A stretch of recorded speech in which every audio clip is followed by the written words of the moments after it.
नमः सिद्धेभ्यः। ओम नमः सिद्धेभ्यः। नमः सिद्धेभ्यः।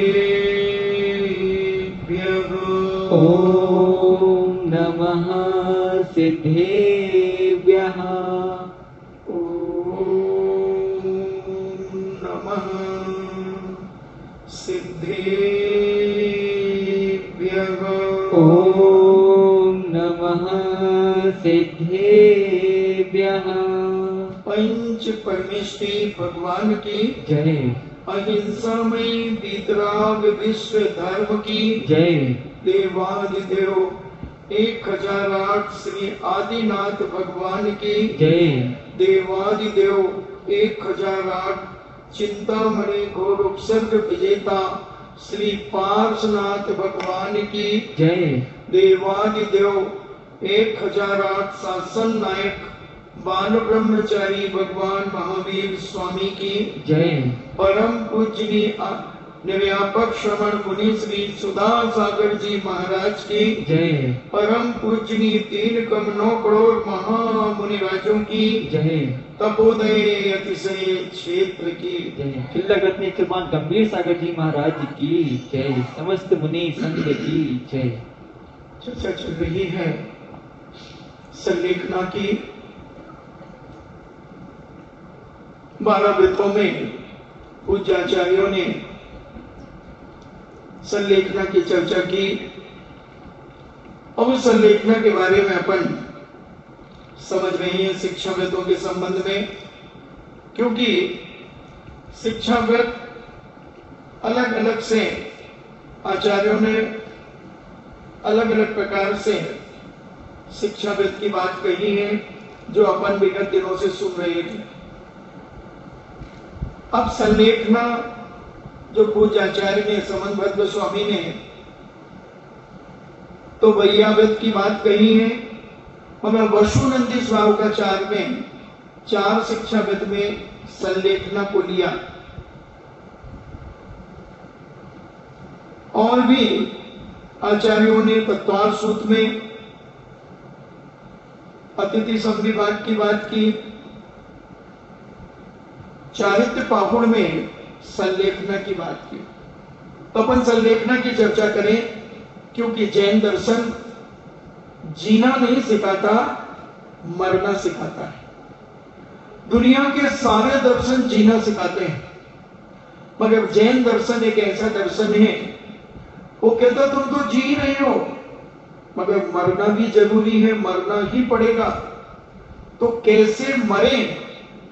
और जैन दर्शन कहता है जिसने मरना सीख लिया उसके जीवन का बेड़ा पार हो गया। कमाना हर व्यक्ति सिखाता है, हर व्यक्ति जानता है, मगर गमाना, उस पैसे का कैसा उपयोग करना, ये बहुत कम लोग जानते हैं।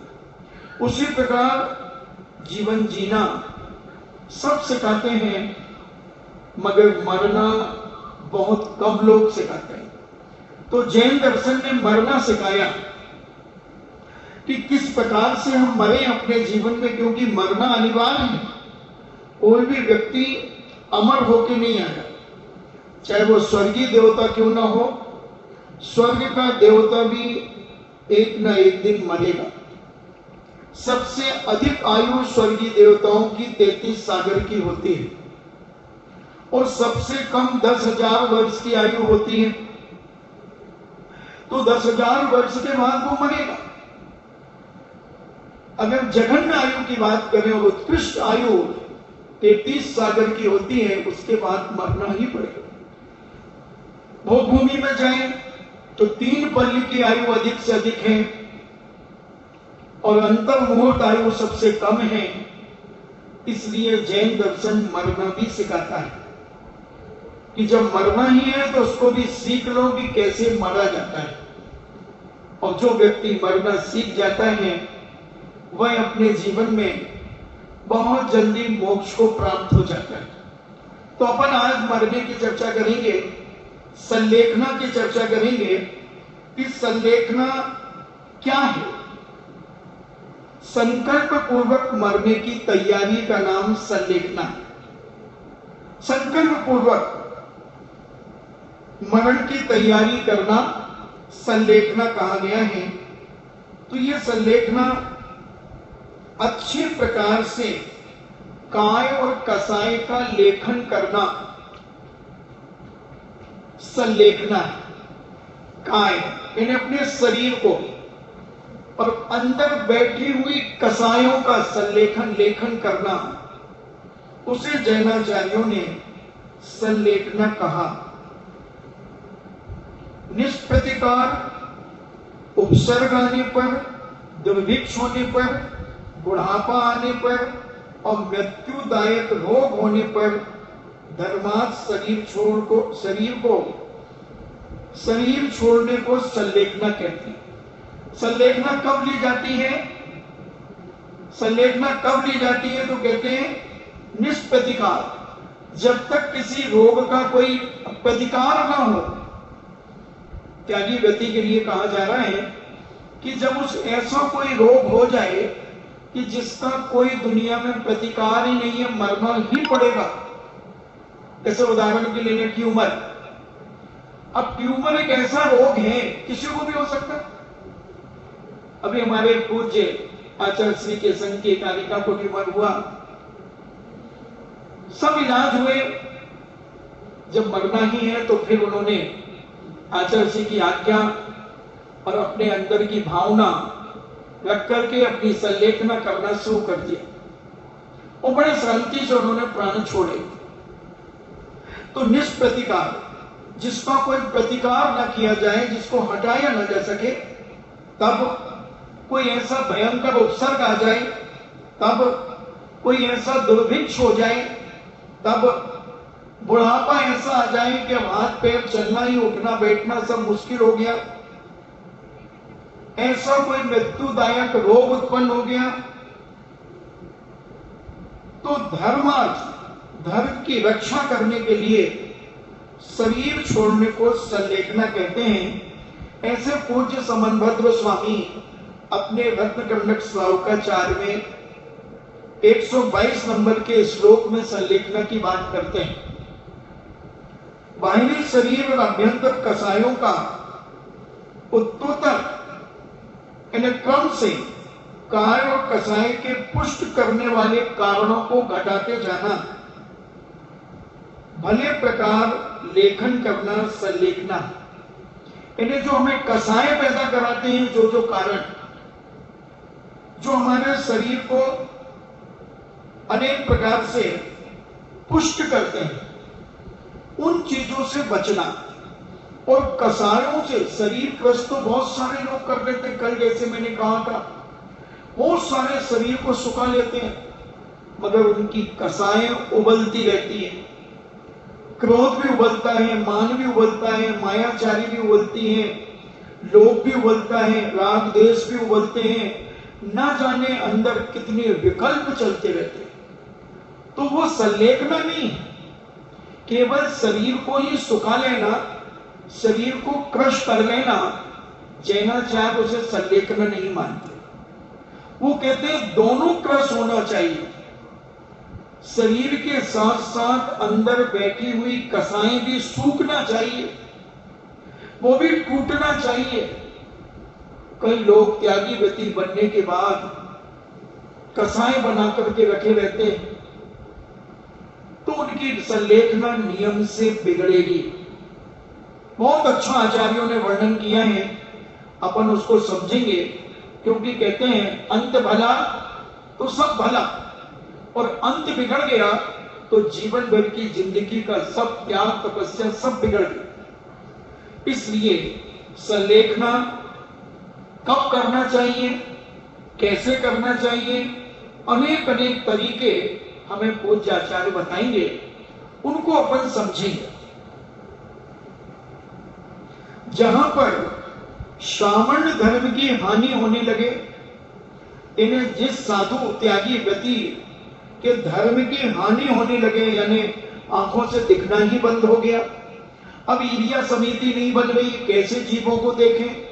आहार शोधन नहीं बन रहा है, कैसे आहार शोधन करें?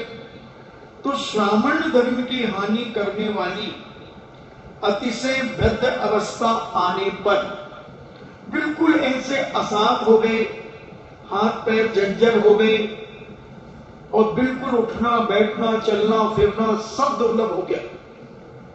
ऐसी अवस्था आने पर निष्प्रतिकार देव मनुष्य त्रियंचकृत उपसर्ग आ जाने पर, यानी जब निष्प्रतिकार, उसका किसी प्रकार से प्रतिकार नहीं किया जा सकता, चाहे पीछे छोड़ दी जाए, डॉक्टर ने भी हाथ खड़े कर दिए कि साहब अब ये व्यक्ति नहीं बचेगा। मनुष्यों के द्वारा उपसर्ग आने पर, त्रियंचों के द्वारा उपसर्ग आने पर, कोई भूत पलीत त्रियंच भूत पलीत देवता आदि के द्वारा उपसर्ग आने पर,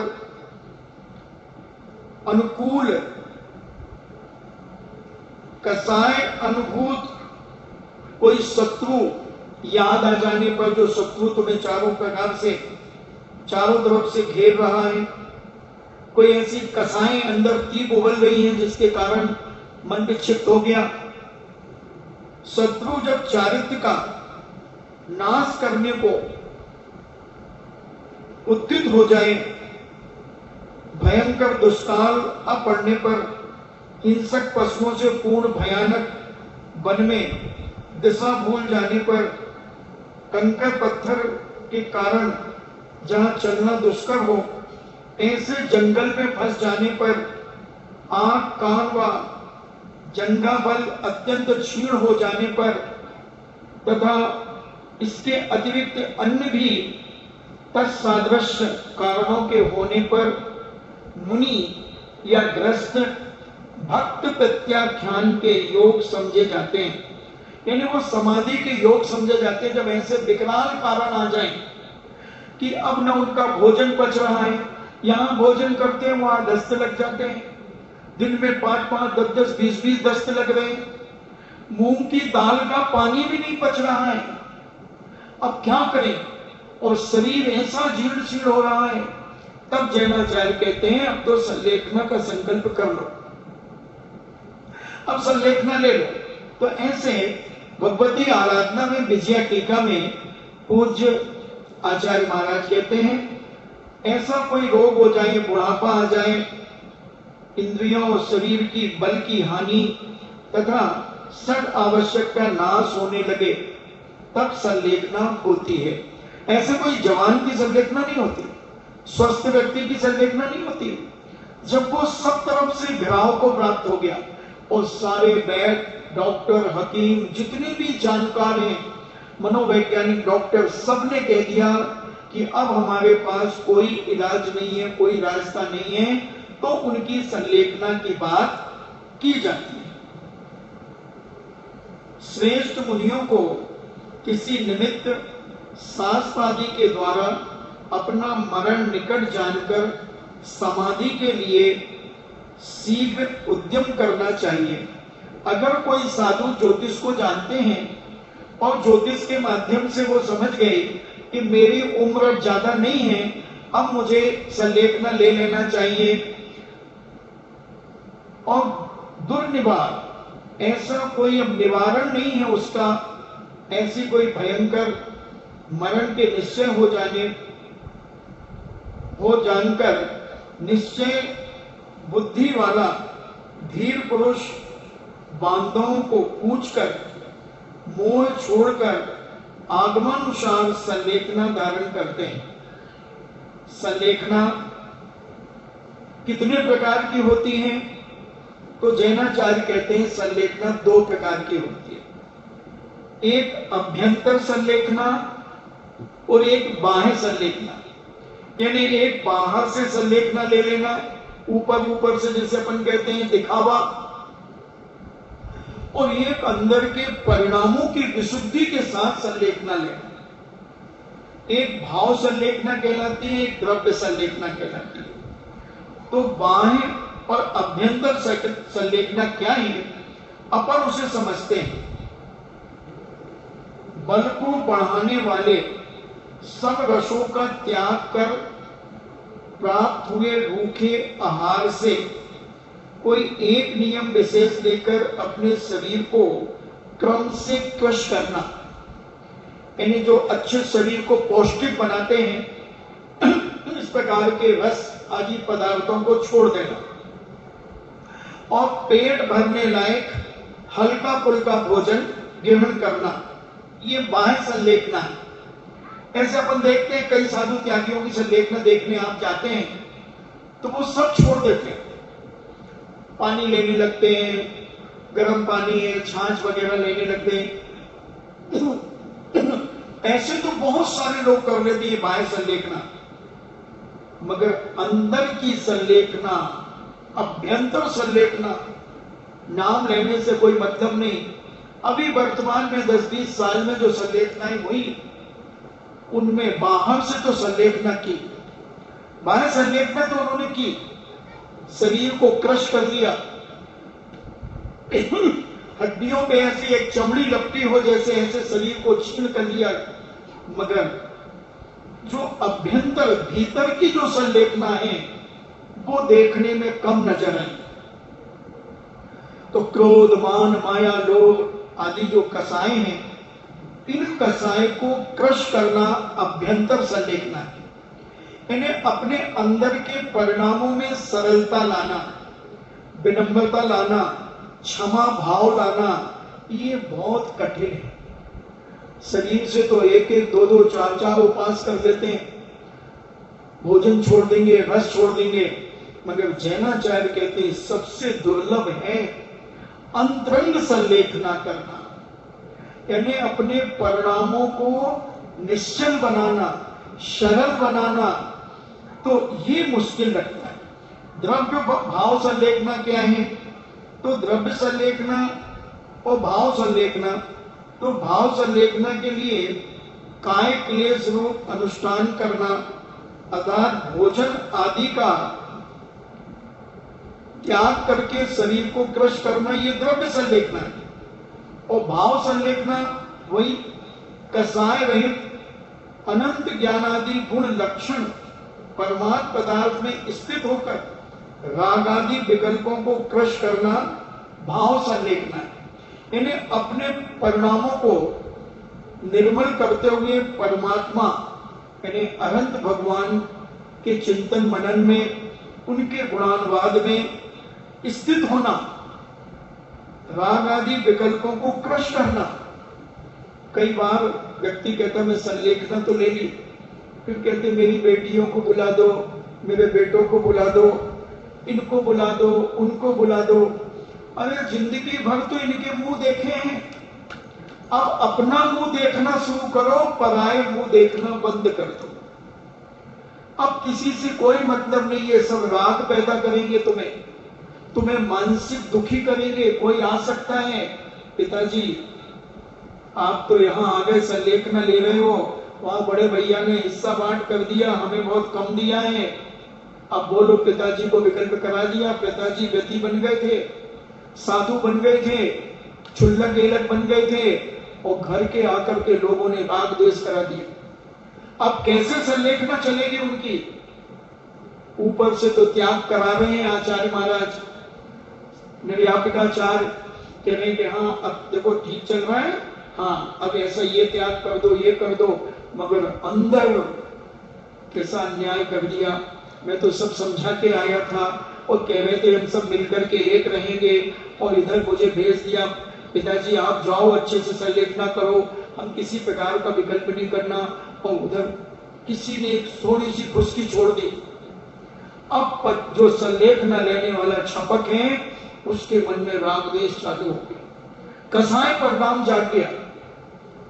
अतीय ने 2 घटनाएं कि एक मुनिराज की संलेखना चल रही थी और बड़े क्रम से एक माह का उपवास चल रहा था और ध्यान में बैठे थे, और इतने में आकर के किसी ने एक खरबूजा चढ़ा दिया, उसकी सुगंधी उनकी नाक में चली गई, खुशबू। और वो विचार करते हैं कि काश अगर मैं आहार को उड़ता तो खरबूजे के साथ रोटी खाता। राजस्थानी कहते हैं ना खरबूजे का पना बना के खाओ महाराज जी, बहुत जोरदार होता है। मतलब वो सूखा खरबूजा रहता है, वो ताजा खरबूजा होता है ना, उसका पना अच्छा होता है। अब वो तुम इधर कमरे में रखा रखा सूखता रहता है, उसको नाद में पानी में डाल दो तो वो ताजा बना रहता है। तो वो उस खरबूजे, तो वो खरबूजे की सुरभि, उसकी सुगंधी महाराज की नाक में चली गई और महाराज 1 महीने का उपवास चल रहा था और समाधि हो गई, संलेखना हो गई। अब संघ ने उनका दाह संस्कार आदि करने के बाद गुरु महाराज से पूछा कि महाराज, अपने महाराज कहाँ गए होंगे, कौन से स्वर्ग में गए होंगे? महाराज ने अवधि ज्ञान लगाया और सारे स्वर्गों को खोज मारा, कहीं नहीं मिले। अवनत्र को खोज मारा, भवनवासी व्यंतर जोशी देवों को खोज मारा, वहां नहीं मिले। मनुष्य लोक को खोज मारा, वहां नहीं मिले। नरक में खोज मारा, नरक में नहीं मिले। ऐसे करते करते उन्होंने त्रियंचों में खोजा, गाय भैंस कुत्ता बिल्ली में खोजा, वहां नहीं मिले। फिर 4 इंद्रिय जीवों में देखा, 3 इंद्रिय जीवों में देखा, वहां नहीं मिले। फिर 2 इंद्रिय जीवों में मिले। जब बोले इस खरबूजे में हुए हैं, वो लट पैदा हुए हैं, लट। अब उस खरबूजे को जब फोड़ा गया तो उसमें एक लट निकली। महाराज ने कहा ये है मांसोपवासी महाराज। शरीर को तो क्रश कर लिया मगर राग देश कसायों को क्रश नहीं कर पाए। इसलिए भाव संलेखना, अभ्यंतर संलेखना ये बहुत जरूरी है, बहुत जरूरी। इसलिए 12 भावनाओं का पाठ जरूर करना चाहिए। कहां गए चक्री जिन जीता भरत खंड सारा, कहां गए वो राम लक्ष्मण जिन रावण मारा। ये सारी चीजों पर विचार करना चाहिए, एक एक लाइन पर चिंतन करना चाहिए कि हे भगवान देखो इतने शक्तिशाली लोग मर करके कैसे कैसे चले गए, हम क्या है उनके सामने। अहंकार कम होता है, मद कम होता है, कसाएं कम होती हैं। अपन देखेंगे, विचार करेंगे, 12 भावनाओं पर प्रवचन कोशिश करेंगे। पहले ये अपने 16 कारण के तो हो जाए, अभी 11 महीने में तीसरी भावना चल रही है तो चलती रहेगी। तो ऐसी संलेखना के बारे में विचार करना, तो भाव संलेखना कसाय रहित अनंत ज्ञान आदि गुण लक्षण और परमात्म पदार्थ में स्थित होकर राग आदि विकल्पों को क्रश करना, ये भाव संलेखना कहलाती है। अब शरीर को किस प्रकार से क्रश किया जाता है, शरीर को कैसे सुखाया जाता है, तो कहते हैं क्रम से उपवास आदि करके तप को बढ़ाते हुए यतिराज अपने शरीर को क्रश कर शरीर संलेखना करते हैं। क्रम से आहार कम करते करते छपक अपना देह क्रश करता है। प्रतिदिन लिए गए नियम के अनुसार कभी उपवास, कभी वृत्ति परिसंख्यान, क्रम से तपस्वन करता हुआ छपक शरीर क्रश करता है। नाना प्रकार के रस वर्जित करता है। अल्प रुक्ष ऐसे अचाम्र भोजन से अपने सामर्थ्य के अनुसार यानी अपनी शक्ति के अनुसार छपक मुनि देह को क्रश करता है। नाना प्रकार के उग्र नियम ले लेकर संयम की प्रार्थना न करता हुआ स्वशक्ति अनुसार, ऐसे नहीं कि देखा सीखी में खूब कोई बड़ा नियम ले लिया, नहीं, बहुत विवेक से ध्यान से अपने शरीर की शक्ति को देखता हुआ अनुसार शरीर को क्रश करते हैं। संलेखना के समय छपक को 2 उपवास 3 उपवास करके उसकी शक्ति देखते हुए आचार्य आगे उपवास बढ़ाते जाते हैं। 15 उपवास में एक महीने को उपवास और फिर तपस्वन के 12 भेदों को धारण करके अनुक्रम से अपने शरीर को क्रश करना चाहिए। तदनंतर उस धर्म वृद्धि को धारण करने वाले यति को धर्म ध्यान और समाधि की प्राप्ति के लिए थोड़ा थोड़ा करके अन्य का त्याग करते जाना चाहिए और केवल उष्ण जल यानी गर्म पानी लेना चाहिए। तदनंतर वह मुनि परलोक में उत्तम गति को प्राप्त करने के लिए और मोक्ष प्राप्त करने के लिए युक्ति पूर्वक जल पीने का भी त्याग देता है, फिर सदा के लिए उपवास धारण कर लेता है। ऐसा संलेखना का क्रम जैनाचार्यों ने कहा। इनके विस्तार तो आप भगवती आराधना में, मरण कंडिका में आदि से जान सकते हैं। अब उन्होंने शरीर को क्रश करना तो बताया, अब कसायों को कैसे क्रश करें, कसाय क्रश करने के लिए क्या करना चाहिए, कैसे करना चाहिए। तो कहते हैं जो समाधि लेता है उसका नाम छपक होता है, उसको छपक कहते हैं, और जो समाधि करवाते हैं उनको निर्यापकाचार्य कहते हैं।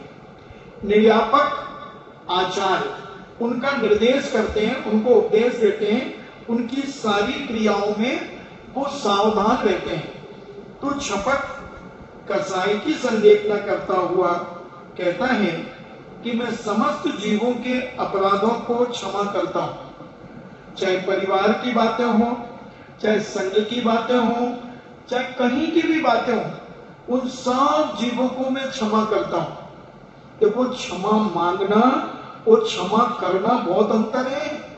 क्षमा तो बहुत सारे लोग मांग लेते हैं, मगर क्षमा करना बहुत मुश्किल है, बहुत मुश्किल है।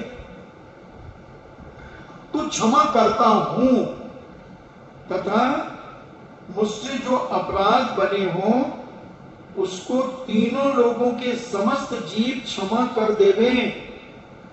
वो कह रहा है छपक कि मैंने समस्त जीवों के प्रति जो भी अपराध किया हो वो सारे जीव मुझे क्षमा करें, मैं उन्हें क्षमा करता हूं, तथा सुख देने वाली मेरी मैत्री जीवों में हो और सारे जीवों से मेरा प्रेम वात्सल्य हो, मैत्री हो।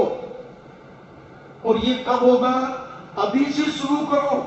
अपना कोई अगर बैरी हो तो उसको क्षमा कर दो, क्षमा कर दो, माफ कर दो। चाहे व्यापार का बैरी हो, रिश्तेदार का बैरी हो, घर कुटुंब का बैरी हो, किसी से हमारा मन मुटाव हो, उस सबको मन से क्षमा कर दो, मन से क्षमा कर दो। क्योंकि फिर बुढ़ापे में शरीर कमजोर हो जाएगा तो क्षमा नहीं कर पाओगे और चिड़चिड़ापन छूटेगा कि इसने जवानी में मेरे साथ ऐसा किया था, ऐसा किया था, ऐसी ऐसी बातें याद आएंगी। इसलिए अभी से सबको क्षमा करना शुरू कर देना चाहिए और सबसे मैत्री भाव बना करके रखना चाहिए। समस्त गुणों में मेरा अनुराग हो और जिनके अच्छे अच्छे गुण जिनके पास हैं उन गुणों में मेरा अनुराग है। मैं किसी के साथ बैर भाव नहीं रखता।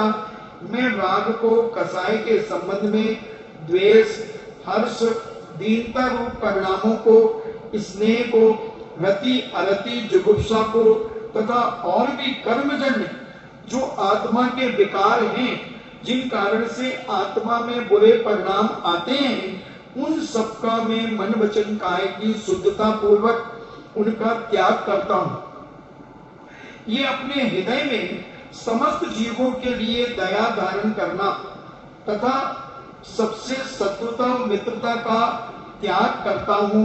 मैं अपने शरीर से भी ममत्व का सर्वथा त्याग करता हूं। मैं तीनों लोगों के समस्त पदार्थों में निर्ममत्व धारण करता हूं। इन्हें सारी दुनिया की जो चीजें हैं उनसे मैं अपना मोह त्याग करता हूं, ममत्व त्याग करता हूं। ऐसा विचार करके अपने अंदर कसायों को क्रश करता है। देखो, क्षमा के बारे में दो बातें बताता हूं, स्मरण में आ गई तो सुना दो। आपने वीरेंद्र कुमार हेगड़े का नाम सुना और ये खानदानी राजा महाराजा रहे।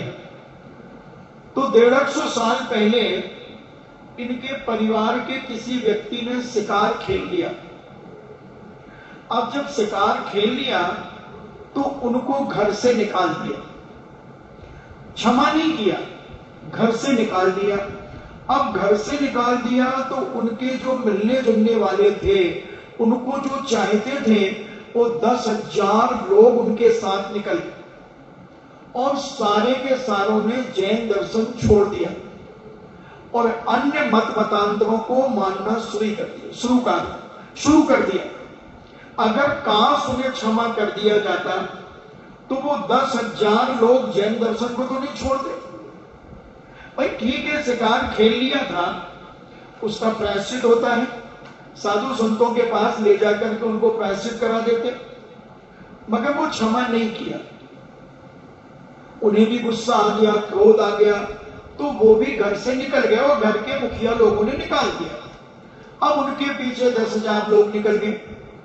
मगर ऐसा बताते हैं कि वो प्रति वर्ष उस जो अभी लोग हैं उनके, वो जैन मंदिर में साल में उस दिन आते हैं जिस दिन उन्हें निकाला था और दर्शन आदि करके चले जाते हैं, मगर वो मानते अन्य दर्शन। क्षमा नहीं करने के कारण ये दुष्परिणाम हुआ। और एक घटना दूसरी है कि एक दादाजी का बेटा बिगड़ गया, दुष्चरित्री हो गया, यहां तक कहें कि वेश्यागामी हो गया, शराबी हो गया, जुआड़ी हो गया, सब कुछ हो गया। और दादाजी ने बहुत समझाया मगर वो नहीं माना और अपना घर छोड़ करके वेश्या के साथ रहने लगा। अब घर में भतीजे की शादी हुई तो दादाजी ने कहा, देखो उसको भी शादी का कार्ड दे करके आओ। किसको? उनका जो बेटा था दादाजी का। तो सारे लोग कहते, दादाजी आप ज्यादा मोह में पागल मत हो, 12 साल हो गए वो वेश्या के साथ रहते रहते, अब उसको क्या कार्ड देंगे हम? और वेश्याओं के मोहल्ले में जाकर के बदनामी कराएंगे, लोग क्या सोचेंगे? उधर की गली ही जाना बेपाप है जहां सारे तरफ वेश्या रहती हो। मगर दादाजी को कुछ ऐसा लग रहा था कि हम उसे सुधार लेंगे। अब दादाजी का प्रभाव भी था घर में, तो जैसे तैसे 4 बजे सवेरे कोई घर का आदमी उस वेश्या के दरवाजे के नीचे से काट डाल करके आ गया। दादाजी ने 1-2 दिन बाद पूछा, कार्ड दिया क्या? बोले हाँ दादाजी, कार्ड दे के आ गए। दादाजी ने क्या उसको हाथ में दे के आए थे? बोले नहीं, उस मकान में नीचे से खिसका दिया। दादाजी ने कहा, नहीं भाई ये ठीक नहीं है, निमंत्रण ऐसे थोड़ी दिया जाता है, निमंत्रण तो बोल के दिया जाता है, आप पधारे हैं शादी में, ऐसे नहीं होता है। कोई नहीं जाएगा दादाजी, ये तरीका ठीक नहीं है आपका। अब दादाजी ने कहा क्या करूं? तो शादी के 2 दिन पहले दादाजी स्वयं गए, बढ़िया परम सुख धोती का जोड़ा जो आता था वो धोती पहनी और 5,555 डबल घोड़ा पोस्ट की पहनी, made in Japan in Hong Kong, ऐसा कुर्ता क्रीम कलर की आती थी, बोस की बहुत जोरदार आती थी, सफेद और क्रीम 2 कलर की विशेष आती थी। और उसका कुर्ता आदमी पहन ले तो अलग दिखता था, थोड़ी दूर दूर बैठो तो बहुत अच्छा नहीं, बातें नहीं होती। और फिर अपने को लॉकडाउन भी चल रहा है, तो ऐसा पहन करके दादाजी अच्छी टोपी ओपी लगा करके सोने के बटन और चैन एन पहन करके गए। अलग ही दिख रहे, तो हमारे जैन तो अलग दिखते हैं, लाखों में अलग। दादाजी कार्ड लेकर के जा रहे हैं और वो 11-12 बजे उस वेश्या के मकान के बाहर बैठा था। उसने देखो कि ये तो पिताजी आ रहे हैं। पिताजी ने उसका नाम लिया और कहा, बेटा भतीजे की शादी है, ये कार्ड है और तुम्हें आना है, परसों की शादी है। उसने कार्ड लेकर के पटक दिया और दादाजी कह करके चले गए।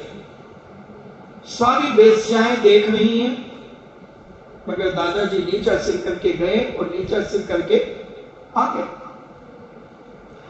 अब वो कहता है क्या करें, पिताजी कार्ड देने आए, एक कार्ड तो ऐसे ही डाला गया था, अब ये तो बिल्कुल बुलौआ है, बुलौआ। अब दादाजी ने बारात जब जाने वाली हुई, उसके 2 घंटे बाद फिर भेजा कि जाओ भाई बुला के लाओ उनको, बारात में चलना है। वो तो हड़बड़ा गया और ऐसे आदमी को भेजा कि जो हाथ पकड़ करके ले आए। आया, नहलाया धुलाया दादाजी ने और अच्छे कपड़े पहनाए, बारात में गया। बारात लौट के आई, दादाजी ने कहा भाई भोजन की थाली लगाओ और उसे भी भोजन कराया। दादाजी भी बैठे, तो दादाजी तो बढ़िया भोजन कर रहे थे और वो आंसू टपकाता हुआ एक एक नुक्ती का दाना मुंह में ले जा रहा था। दादाजी ने भोजन किया, जैसे तैसे उसने भोजन किया, शर्मिंदा तो हो ही रहा था। दादाजी ने कहा भाई शादी हो गई, बहू की मुंह दिखाई हो गई, सब कुछ हो गया, अब तुम पधारो, अब तुम पधारो। वो कहता मैं तो नहीं जाऊंगा, मैं तो अब यहीं रहूंगा। दादाजी कहते नहीं भाई वहीं रहो, हमने तो शादी का कार्यक्रम था तो तुम्हें बुलाया था, क्योंकि तुम हमारे बेटे थे, अब तुमने वहां घर बसा लिया तो जाओ। वो तो पैर पकड़ लिए दादाजी के। दादाजी मैं नहीं जाऊंगा, मैं नहीं जाऊंगा, मैं यहीं रहूंगा, चाहे मुझे तुम कचरे घर के पास पटक देना, रूखा सूखा घर का भोजन दे देना, मगर मैं तो नहीं जाऊंगा, मैं तो नहीं जाऊंगा। और वो वहीं रुक गया, बेश्या को छोड़ दिया। तो क्षमा ऐसे की जाती है अंदर से। दादाजी ने क्षमा कर दी, भाइयों ने क्षमा कर दिया, भतीजों ने क्षमा कर दिया, माताओं ने क्षमा कर दिया, उसकी भाभी देव और छोटी बहुओं ने क्षमा कर दिया और घर का ऐसा व्यक्ति पुनः बन गया इज्जतदार, क्योंकि गलती तो सबसे होती है, मगर उस गलती को माफ कर देना सबसे बड़ी क्षमा मानी जाती है। इसलिए क्षमा मांगना और क्षमा करने में बहुत अंतर होता है। क्षमा तो हम लाखों बार मांग लेते हैं, मगर क्षमा एक बार नहीं कर पाते। इसलिए संलेखना क्रश, कसायों को क्रश करने के लिए हमें क्षमा मांगना बहुत जरूरी है, ये क्षमा करना बहुत जरूरी है। प्रत्येक व्यक्ति से क्षमा करें, चाहे घर का हो, चाहे बाहर का हो, चाहे रिश्तेदार हो, चाहे पड़ोसी हो, कोई भी हो दुनिया में, उससे क्षमा मांगो। जब संलेखना तुम्हारी कहलाएगी तो ऐसी कसाएं अंदर से क्रश करना, कसायों को सबको लगा लेना, मान कसाई को भी लगा लेना, अहंकार को लगा लेना, लोभ को लगा लेना, मायाचारी को लगा लेना, रूप का अहंकार, ज्ञान का अहंकार, सब धन का अहंकार, बल का अहंकार, अनेक अनेक प्रकार सबकी व्याख्या हम 11 महीने के दौरान बहुत विस्तार से कर चुके हैं।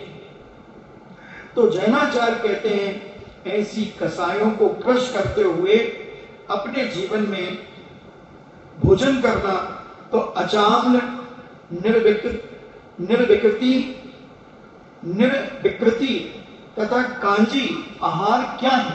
कई लोग अचाम्ल नहीं जानते कि अचाम्ल क्या होता है, निर्विकृति आहार कैसा होता है और कांजी आहार कैसा होता है। लोग कांजी को समझ लेते हैं कि वो कांजी सोनगढ़ वाले का पप्पा, नहीं, ये कांजी यहां अलग चीज है। तो अचाम्ल किसे कहते हैं?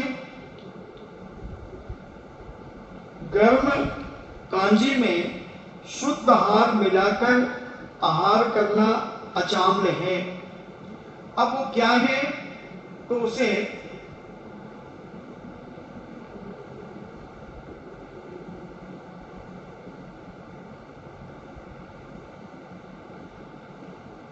इन्हें माड़ आदि होता है, जो माड़ आप चावल का माड़ निकालते हैं, उसमें और चीजें मिला करके भोजन करना, ये अचामले है।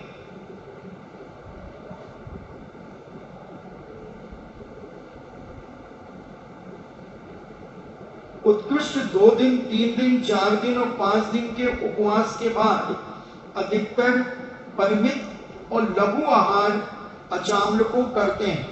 जब साधक उपवास आदि करता है तो इस प्रकार का अचामल लेता है और उसे ग्रहण करता है। चावल और इमली की खटाई आदि को भी मिलाते हैं। निर्विकृति, निर्विकृति, दूध, दही आदि 5 रसों से रहित नीरस आहार करना निर्विकृति है, यानी जिसमें कोई विकृति नहीं है जिस भोजन में, उस भोजन को करना। कांजी आहार क्या कहलाता है? तो भात के माण को कांजी आहार कहते हैं। तो ऐसे ये आहार करते हैं। जो संलेखना लेने वाले हैं उन्हें किस प्रकार का आहार आदि देना चाहिए, क्या करना चाहिए उनके लिए? तो पूज्य भगवती आराधनाकार कहते हैं, शरीर संलेखना के लिए जो तपों के अनेक विकल्प कहे हैं उनमें अचामल भोजन करना उत्कृष्ट विकल्प है। ऐसा महर्षिगण कहते हैं, ऐसे महाबड़े ऋषिराज मुनिराज आदि कहते हैं, जो 2, 3 दिन, 4 दिन, 5 दिन आदि के उत्कृष्ट उपवास होने के अनंतर मित्र और हल्का ऐसा कांजी भोजन ही छपक बहुशा करता है। यानी बहुताय उपवास के बाद बहुत हल्का भोजन लेना चाहिए। ऐसे नहीं कि उपवास के बाद गुलाब जामुन और भी क्या तुम रबड़ी की कटोरी आदि, ऐसे नहीं, हल्का। तो ऐसा हल्का भोजन लेने से स्वास्थ्य अच्छा रहता है। तो कांजी भोजन की छपक बहुताय लेते हैं। अचामल से कफ का क्षय होता है। अचामल भोजन लेने से कफ जो बनता है वो क्षय होने लगता है और पित्त का उपशमन होता है। जो पित्त बढ़ता है उसका उपशमन होता है और बाद का जो क्षरण प्रकोप नहीं होता। बाद जो पैरों में, घुटनों में, कमर में दर्द होता है वो दर्द बाद के कारण होता है, वायु के कारण, तो वो भी कम होने लगता है।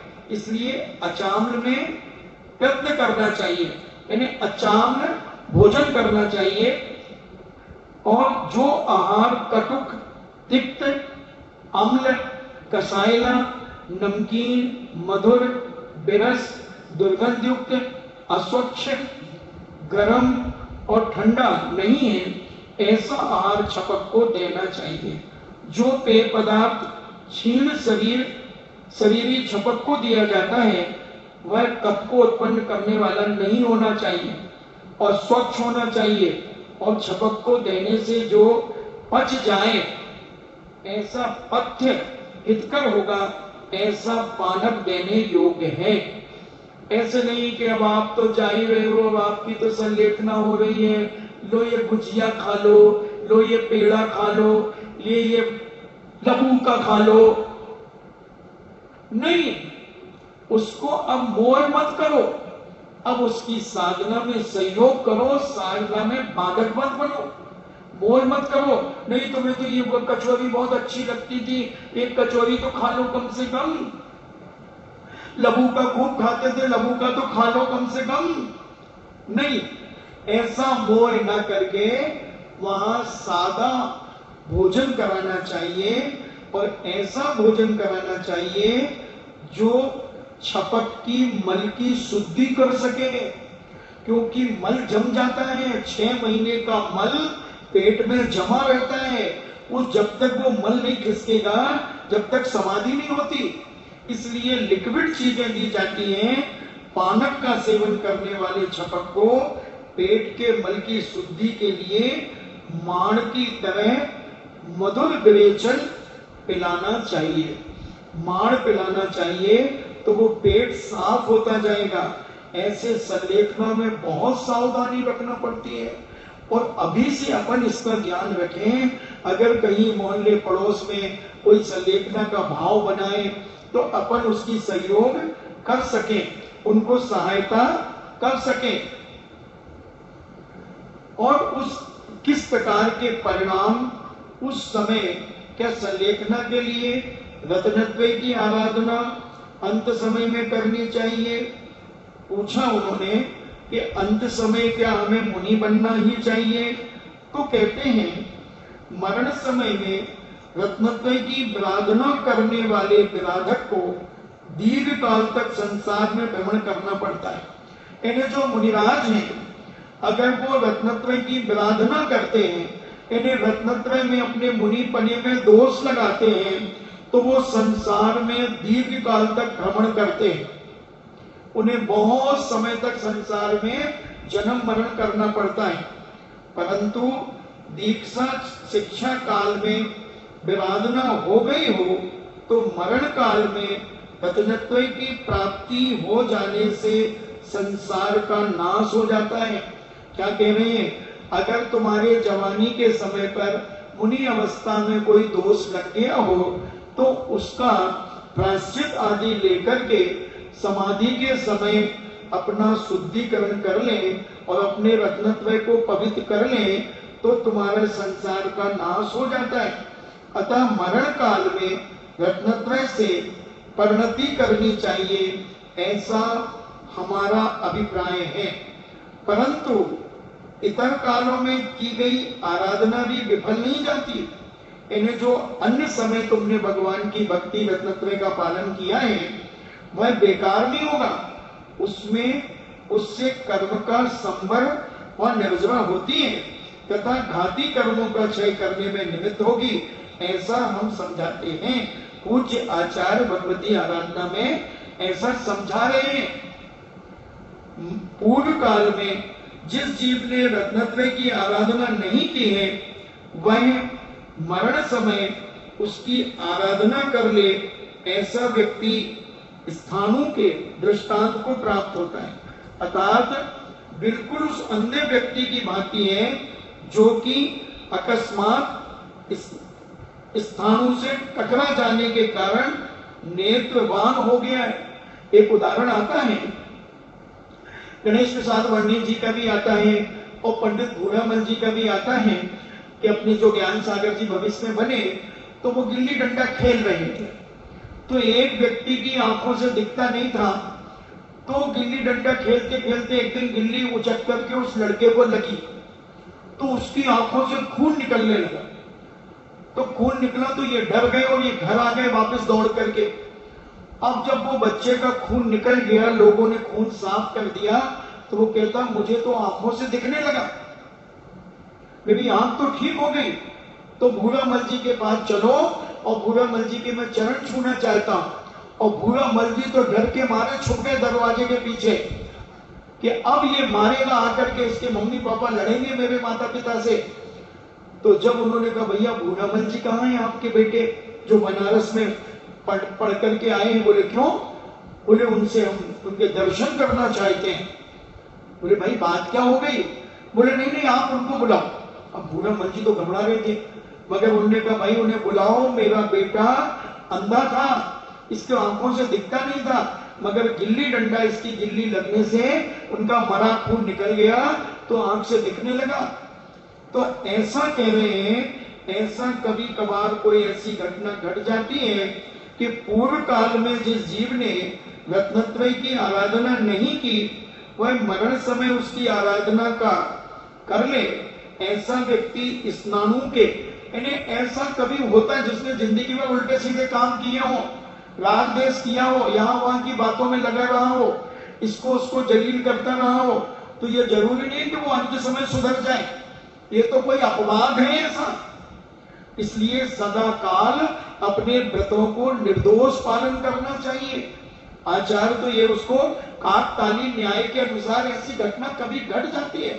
अगर सभी की गिल्ली से सबकी आंखें ठीक हो जाएंगी तो जितने सूरदास हैं उन सबको सामने खड़ा करो और मैं यहां से गिल्ली खेलूंगा तो कि पुण्य मिलेगा, सारे लोगों की आंखें ठीक हो जाएंगी? नहीं, कभी कभार ऐसी घटना घट जाती है। तो साधु ये न सोचें कि हम अंत समय अपना सुधार लेंगे, अभी तो करो मस्ती, अभी तो खूब जलील करो, लोगों को परेशान करो, जैसा उल्टा सीधा जो मन में आए तो करो। नहीं, तो ये कह रहे हैं बिल्कुल उस अंधे व्यक्ति की भांति हैं जो कि अकस्मात स्थानों से सर टकरा जाए। इन्हें किसी पेड़ से किसी का सर टकरा गया और उसकी आंखें ठीक हो गई, तो ये जरूरी नहीं कि जो जो टकराएगा उसकी ठीक हो जाएंगी। इसलिए सदा काल अपने व्रतों को, अपने नियम संयम को निर्दोष पालन करते रहना चाहिए, तब कहीं रत्नत्रय का लाभ होता है। मरण समय में रत्नत्रय की सिद्धि के लिए सर्वदा ग्रहण काल, शिक्षा काल और प्रतिसेवना काल, संलेखना काल, इन सब कालों में परिक्रम अर्थात सम्यक दर्शन आदि कारण कलाप सामग्री की प्राप्ति अवश्य कर लेनी चाहिए, क्योंकि ऐसा करने वाले को मरण समय में सुख पूर्वक आराधना की सिद्धि हो जाती है। जैसे राजपुत्र शस्त्र विद्या का नित्य अभ्यास करता है और उसी से वह युद्ध में उस प्रकार का कर्म करने को समर्थ होता है, इसी प्रकार साधु भी आराधना के योग नित्य अभ्यास करता है। इन्हें 24 घंटे अपने परिणामों को निर्मल रखता है साधु। ऐसे नहीं कि जब संलेखना लूंगा जब निर्मल कर लूंगा, नहीं। उदाहरण दिया, जैसे युद्ध करने वाला राजकुमार प्रतिदिन अभ्यास करता है। जैसे अपने विनोद भैया, ये संगीतकार, गीतकार हैं, भजनकार हैं, तो ये 3 बजे रात से ही चालू हो जाते हैं, प्रतिदिन अभ्यास करते हैं और फिर पूछने आएंगे महाराज जी कोई डिस्टर्ब तो नहीं हुआ आपको, मगर भजन अभ्यास। तो ऐसे ही साधु भी अपने रत्नत्रय का निर्दोष पालन करता है, अपने मन वचन काया की निर्दोषता से 24 घंटे हमेशा अपनी साधना को पवित्र करता है। राग देश कसायों से सच्चा साधु बचेगा, कभी नहीं पड़ेगा राग देश में। वो अपने कर्तव्यों का पालन करेगा, कौन क्या कर रहा है, हमें क्या लेना देना, वो उसके साथ जाएगा। हमें क्या करना है ये ज्ञान साधु को होना चाहिए, और जिस साधु को ये ज्ञान नहीं है तो वो साधु मात्र है, साधुता नहीं है उसके अंदर। तो ऐसा पूछ कह रहे हैं पूज्यवर भगवती आराधना में कि उसे अपने सदा काल अपने में तैयार रहना चाहिए, तो ऐसे उसे सिद्धि हो जाती है। सुख मरण समय में सुख पूर्वक आराधना की सिद्धि हो जाती है और बहुत अच्छे ढंग से उसकी समाधि होती है। साधु का जीवन ही समाधि है, बनता ही समाधि के लिए है। जिस दिन से दीक्षा लेता है उसी दिन से सबको क्षमा कर देता, उसी क्षण दीक्षा लेते ही कहता है ना, जो दीक्षा लेता है सबको मैं क्षमा करता हूँ, खम्मामी सभ्य जीवाणाम सभ्य जीवा खम्मतु में, सब मुझे क्षमा करे, मैं सबको क्षमा करता हूँ। फिर रागद्वेष कहां से आ गया? अगर रागद्वेष आ गया तो तुम धड़ाम से गिर गए नीचे। तो ऐसा आराधना के योग नित्य अभ्यास करता है, इसी से वह जितेंद्रिय होता हुआ मरण के समय ध्यान करने को समर्थ हो जाता है और अपनी ध्यान करते हुए अपनी संलेखना को प्राप्त होता है। तो ऐसी अनेक अनेक प्रकार की चर्चाएं जैनाचार्य करेंगे। पूज्य मुनिश्री जब एलक अवस्था में थे तो एक जिनैन वर्णी हुए जो पानीपत के रहने वाले थे और धर्म में उनकी कोई रुचि नहीं थी, मगर उनके पिताजी बहुत उच्च कोटि के विद्वान थे, भगवान दास एडवोकेट। तो वो जिनैन भगवान को बहुत श्रद्धा से अध्ययन करते थे जिनवाणी का, और मंदिर जी में जाकर के बहुत सारे लोगों को स्वाध्याय कराते थे, प्रवचन करते थे। तो उनका बेटा जो जिनेंद्र था, उनके दोनों फेफड़े 18-20 साल की उम्र में खराब हो गए। ये इलेक्ट्रिक इंजीनियर थे।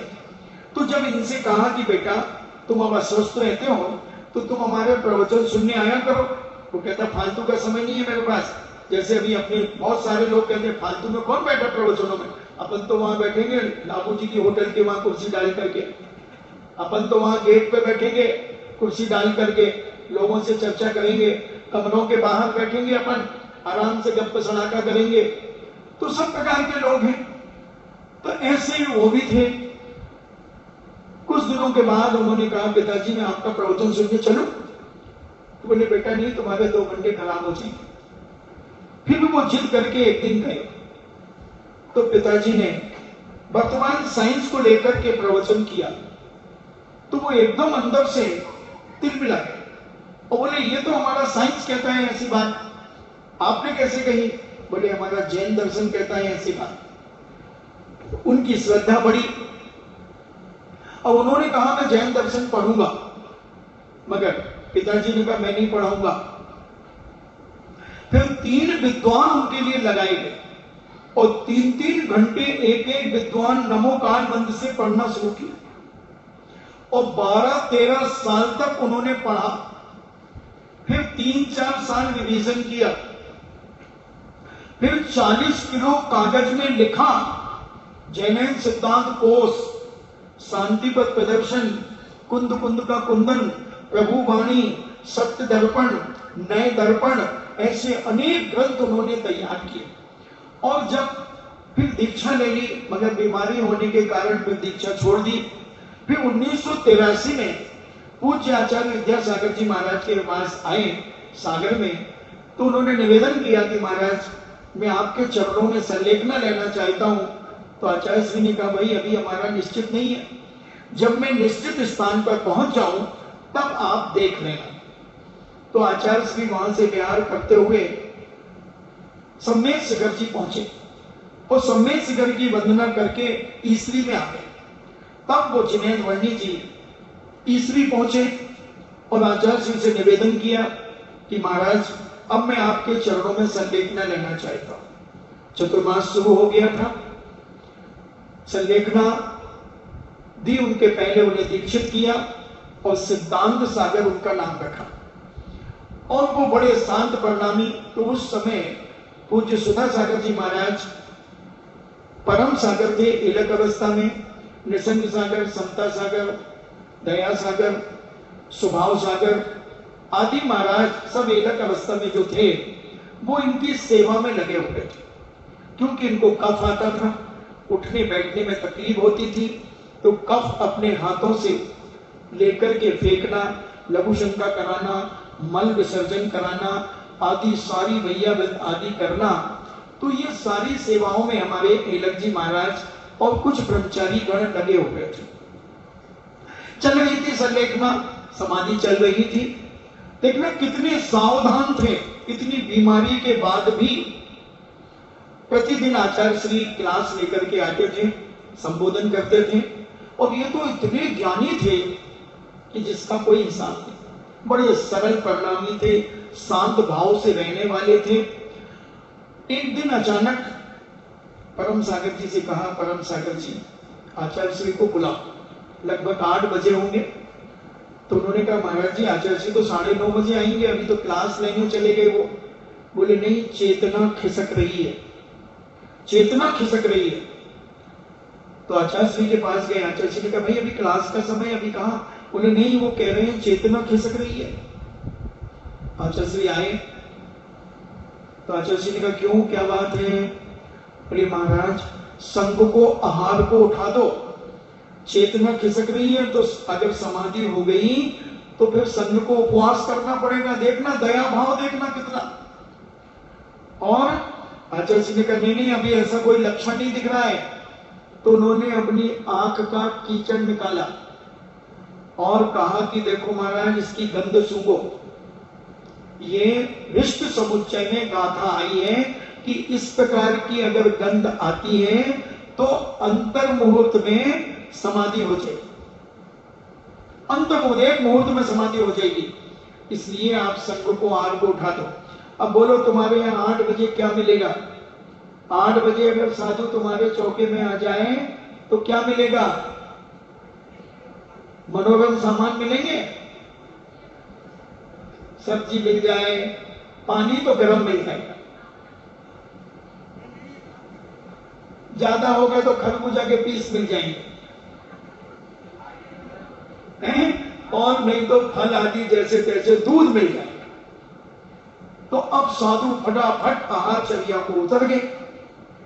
अब कोई पानी पी करके आ गया, जिसके यहाँ जो व्यवस्था थी, कोई ने कल दोपहर को नमकीन बना लिया था तो वो नमकीन दे दिया, किसी ने कुछ दे दिया, और अपने खा पी करके पानी आनी पी करके जल्दी जल्दी आ गए। और ये परम सागर तो पानी पी के भग आए जल्दी से कि हमने इनकी सेवा की है, अंत समय भी देखें कैसे प्राण निकलते हैं। और ये आ गए और इतने में आचार्य श्री आ गए और वो जिनेंद्र वर्णी जी आंख बंद करके शांति से अपना चिंतन मनन कर रहे थे। और जब उनसे कहा कि आचार्य श्री आ गए, आचार्य श्री को एक चौकी पे बिठा दिया, जैसे ऐसे चौकी रखी ना, ऐसी चौकी पे बिठा दिया और आचार्य श्री बैठे और उनको कहा महाराज जी आचार्य श्री आ गए। उन्होंने एकदम आंख खोली, आचार्य श्री को देखा, मुस्कुराए और कहा मेरी पिची कहाँ है, और पिची उनको दी और उन्होंने आचार्य श्री के चरणों में नमोस्तु किया और ओम शांति की और चल गए। सल्लेखना बड़े निर्मल परिणामी थे, बड़े सरल परिणामी, कसायों को क्रश कर दिया था। सबसे बड़ी सल्लेखना का मतलब है कसायों को जीत लेना, कसायों को क्रश कर लेना। शरीर तो सब सुखा लेते हैं, 13 हड्डी 14 बोल्ट हो जाते हैं, नरकंकाल हो जाते हैं, हड्डियां दिखने लगती हैं, मगर अंदर मायाचारी क्रोध कसाएं उबलती रहती हैं, उबलती रहती हैं।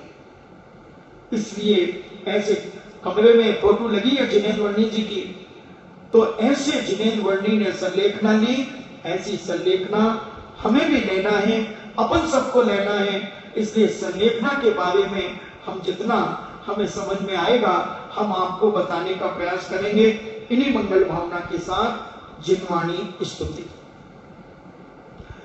जिनवाणी के ज्ञान से सूझे लोकालो, सो वाणी मस्तके धरो, सदा देत हूँ धो। हे जिनवाणी भारती, तो ही जपो दिन रे, जो तेरो सरिणा गहे, सो पावे सुख चैन। देव भजो अरिहंत को, गुरु सेवा निर्ग्रंथ। दया धर्म पालो सदा, यही मोक्ष का पंथ। नमो का